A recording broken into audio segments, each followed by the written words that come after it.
ایک بات یاد رکھیں کہ اللہ کے ہاں سب سے بڑا گناہ شرک ہے۔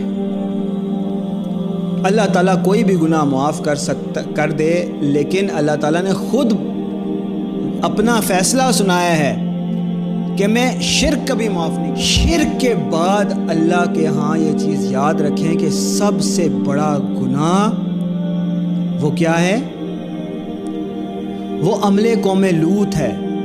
یعنی اس معاملے میں، سیکس کے معاملے میں، لڑکی اور لڑکے کے آپس میں تعلق کے معاملے میں، اپنی شرمگاہ کو استعمال کرنے کے معاملے میں بد احتیاطی کرنا، اللہ کی حد کو توڑنا، غلط رستہ اختیار کرنا، مرد کا مرد کے ساتھ یا عورت کا عورت کے ساتھ زنا کرنا، ایک دوسرے کے ساتھ ہم بستری کرنا یا گناہ کرنا، شرمگاہ کو چھونا یا برانا ہونا، یہ اللہ کے ہاں شرک کے بعد سب سے بڑا گناہ ہے۔